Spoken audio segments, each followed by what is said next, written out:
If you think ghosts aren't real but still feel a chill down your spine, then listen closely. This is not just a tale of the supernatural, but a story of an artist's deepest fears and the haunting echoes of her past. This is Emily's story. Emily was a gifted painter, known for her vivid emotional art. Her paintings were a window into her soul, each brushstroke a testament to her passion and pain. But one night, as she worked late into the evening, something changed. A whisper echoed in her empty studio.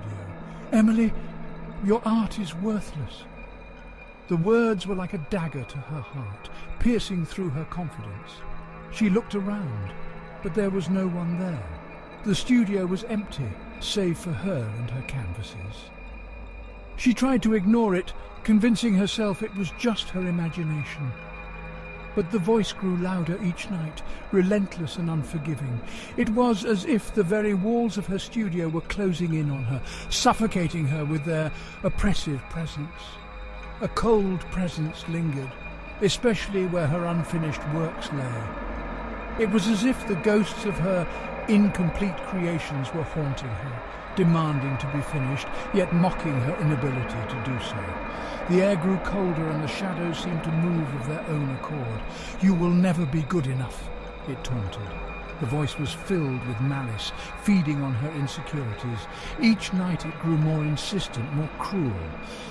Emily's once vibrant studio became a place of dread, a prison of her own making. Obsession took hold. Ghostly figures appeared, their faces filled with accusation and pain. They were the spectres of her past failures, the embodiments of her deepest fears.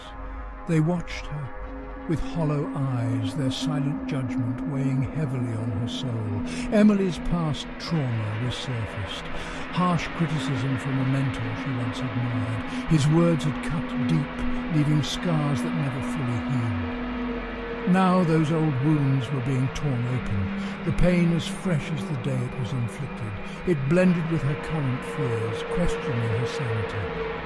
Desperate, she sought help, but no one believed her. They dismissed her experiences as stress, a figment of her overactive imagination. But Emily knew the truth. She was being haunted, not just by ghosts, but by her own mind. They said she needed a break. The whispers intensified, growing more menacing with each passing day. "You cannot escape your failure," they hissed. The spectral forms followed her, their cold presence unbearable. Her art suffered, paranoia set in. She doubted her sanity, questioning every brushstroke, every decision. The once warm and inviting studio became a place of torment. The spectral forms were relentless, their icy touch sending shivers down her spine. Emily's once steady hand trembled, her confidence shattered. She was a prisoner in her own mind, trapped by her fears and insecurities. One night the whispers roared, "Destroy your art, Emily." The command was terrifying, echoing through the studio like a thunderclap. Her mentor's ghost appeared, twisted in pain and fear. His eyes were hollow, his face contorted in agony. Emily screamed, but no one heard. She was alone, trapped in a nightmare of her own making. Her mentor's ghost was a grotesque parody of the man she once admired. His presence was a constant reminder of her failures, his words a poison that seeped into her soul. Emily's heart raced, her breath coming in short, panicked gasps. She could feel the walls closing in, the darkness suffocating her. She fled, tears streaming down her face, locking herself away in a desperate attempt to escape the torment. She begged for it to stop, her pleas echoing through the empty studio. But the ghosts were relentless, their whispers a constant reminder of her failures. A blinding light filled her room, dispelling the darkness for a brief moment. It was a glimmer of hope, a sign that she was not completely lost. But the whispers turned to furious hisses, their anger palpable. They would not let her go so easily. The hisses grew louder, more menacing. Emily could feel their anger, their hatred. They were feeding on her fear, growing stronger with each passing moment. She was trapped, a prisoner in her own mind, unable to escape the torment.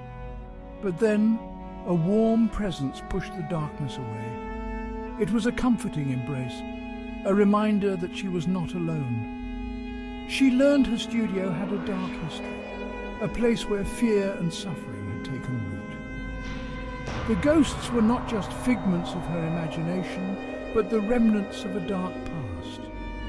Emily spoke with the manager, who paled at her story. He had heard rumours of the studio's dark past, but had never believed them. Now, faced with Emily's experiences, he could no longer deny the truth. The studio was haunted, a place where the past refused to stay buried. The manager was shocked, his disbelief turning to fear. He had never experienced anything like this, and the weight of the truth was almost too much to bear. They walked back to the studio, feeling the eerie weight of a cold, wet blanket. The air was thick with tension, the silence oppressive. Terrified, they fled, unable to face the horrors that awaited them. Emily's once vibrant studio was now a place of dread, a prison of her own making. How many days and nights would Emily endure this horror? The question lingered in the air, a constant reminder of the torment she faced.